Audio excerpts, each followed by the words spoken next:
A warm welcome for today's lecture series on Verilog HDL. The subject code is 18EC56 and the module number is 4 and the lecture number is 27.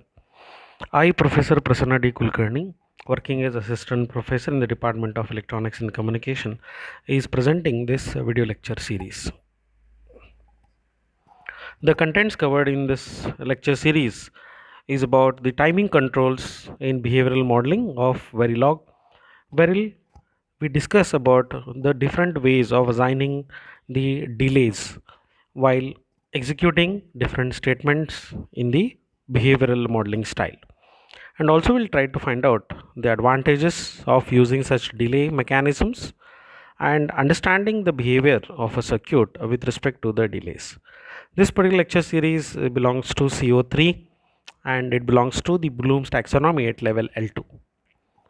The learning outcome of this entire lecture series is that it will focus upon the usage of timing controls in behavioral modeling in Verilog, and also we are trying to understand these different delay control mechanisms with various Verilog program examples. The contents covered in my previous lecture have focused on the continuous and blocking statements, and they were belonging to module 4.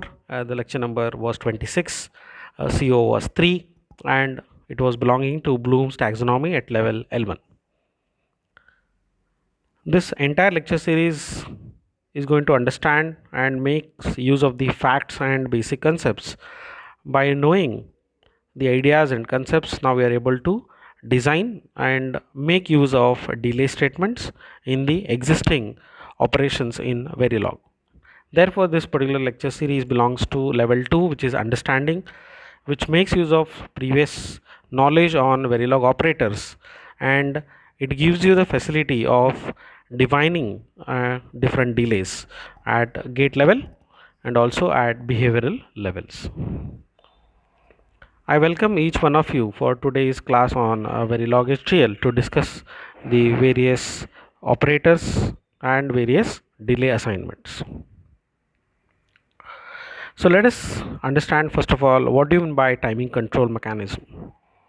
As we have seen, the behavior of a circuit has definitely delays been incorporated due to the hardware functionalities. It means that no gate can execute the results with zero delay, which is an ideal conditions.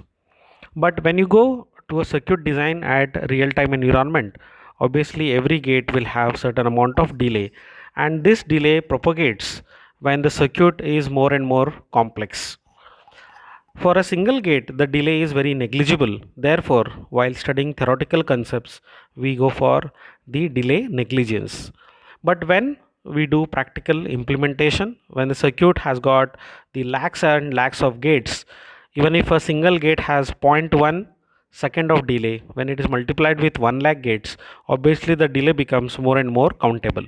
So therefore, the timing control mechanism provides the delay assignments through various Verilog operations, and we can exactly implement a actual hardware by making use of this delay control mechanisms.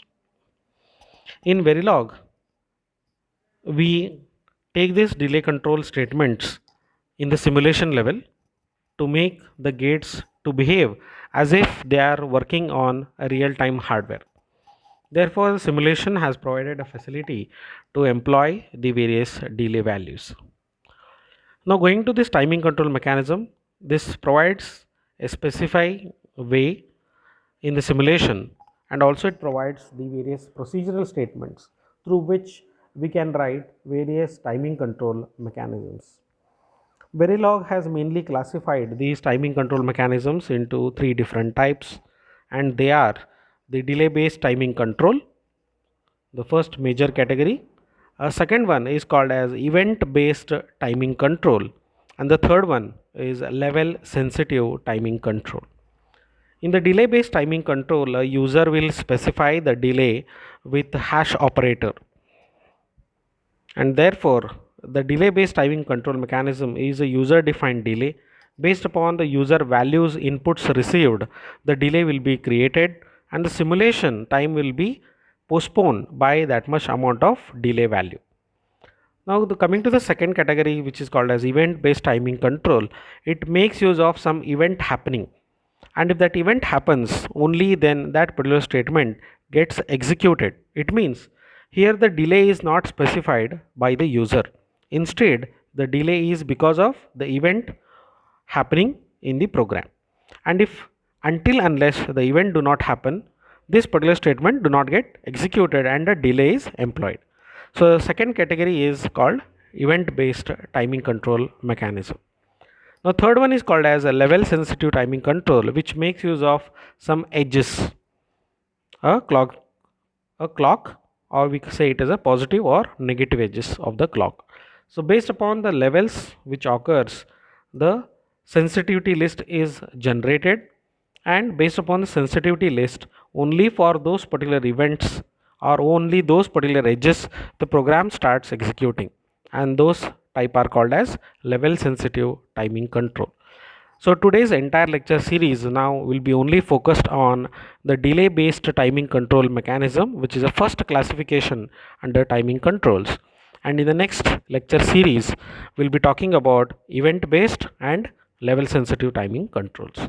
So let us focus the first one called as delay based timing control mechanism. So here in delay based timing control, in an expression, we specify the time duration between when the statement is encountered and when it is executed. Here the delays are specified by the symbol hash.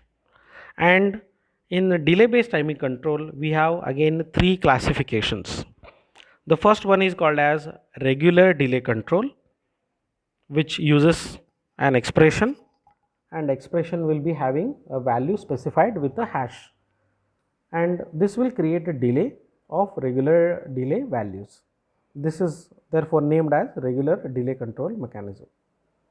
Second one is called as intra assignment delay control, wherein before the assignment we create a delay at the input value itself. That is called as intra assignment delay control. Third one is called as zero delay control, wherein we specify the time itself as zero delay. That is called as zero delay control mechanism. So let us understand this individually and try to analyze with the help of an example. First one called as regular delay control. In this regular delay control, which is used here, is going to create a non-zero delay.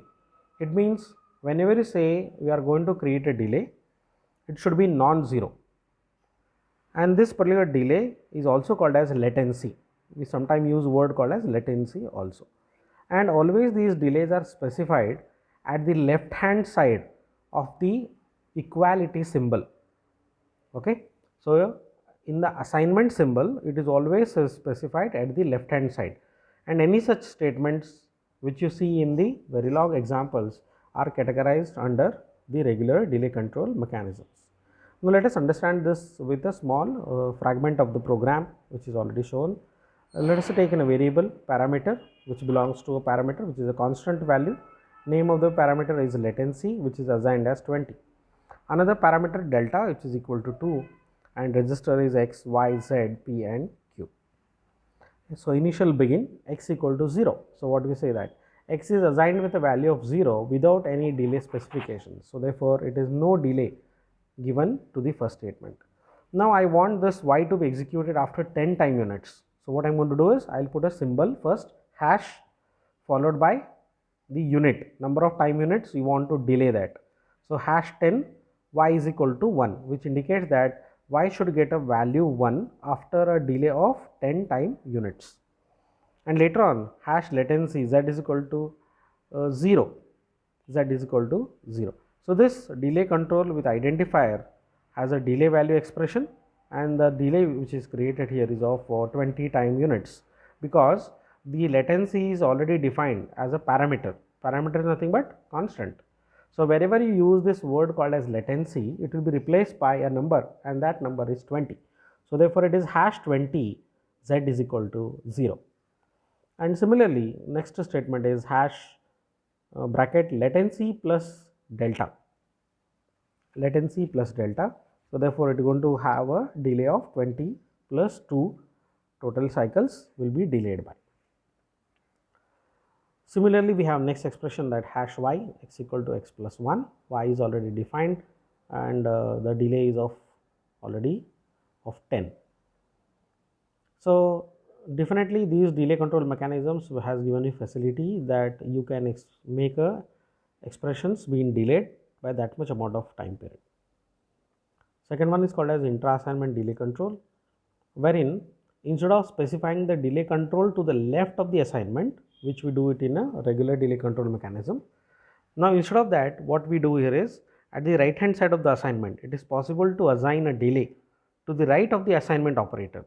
Such delay specifications alter the flow of the activity in a different manner. In the intra-assignment delays, they compute the right hand side expression at the current time. So the calculation will happen at the same time, but the assignment will happen after the delay which is specified. Okay.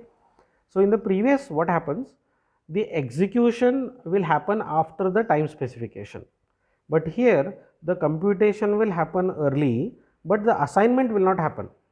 It will be delayed by the value which is specified. So that is the difference between the normal delay control and intra-assignment delay control. Let us try to understand this with the help of an example. Reg x comma y comma z initial begin, x is 0, z is 0, which is the initial assignment, y is equal to hash phi. Now you can see the difference in the previous and the first one. In the previous, we used to always write the delays first. Okay, you can see here hash 10 y is equal to 1. Okay, but in this particular mechanism, what we do is we always delay the input side.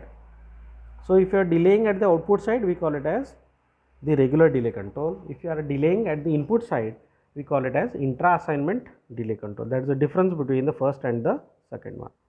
So y is equal to hash phi x plus z. So what it does, it will compute the value of x plus z at time 0.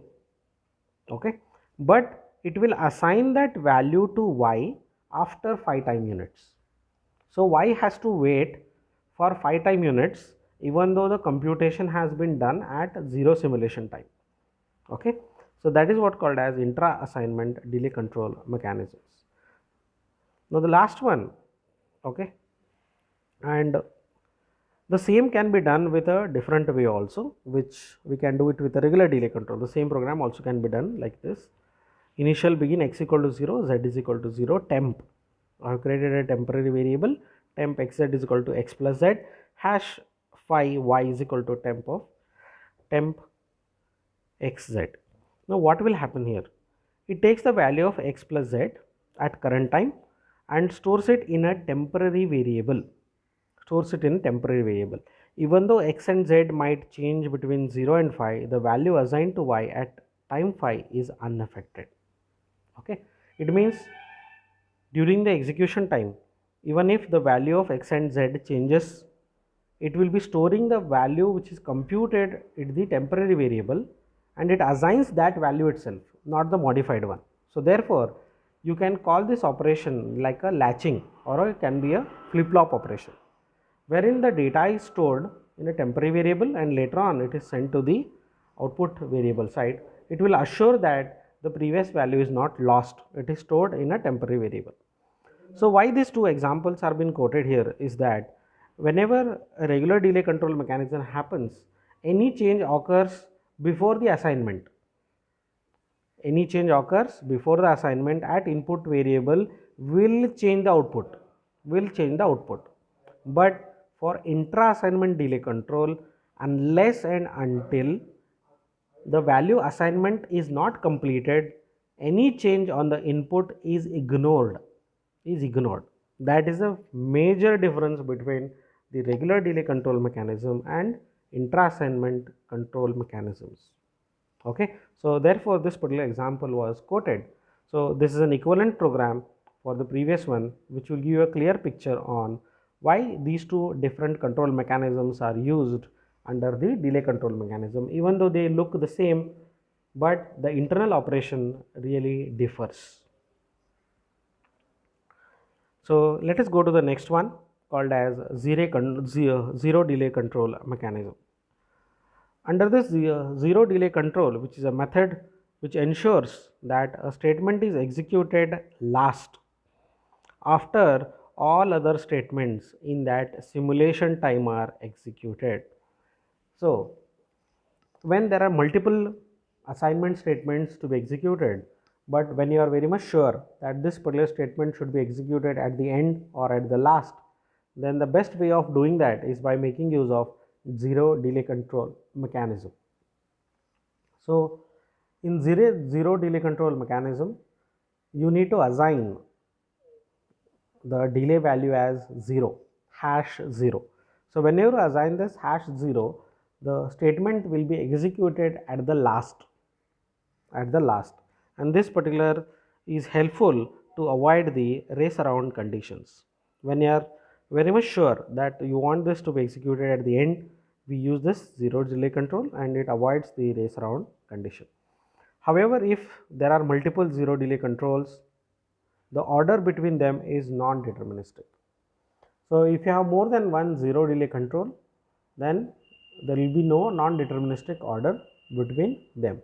For example, in this example which is quoted here, initial begin x equal to 0, y is equal to 0, and then initial begin hash 0, x equal to 1, hash 0, y is equal to 1. So, what will happen? This particular statement actually creates a race around condition. It creates a race around condition. When, if you don't specify hash 0,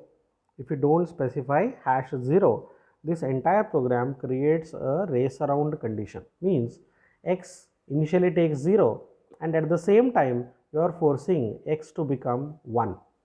And similarly, initially y is 0 and at the same time you are forcing y also to become 1, and meanwhile again there will be exchange of values from 1 to 0. This program creates a race around condition.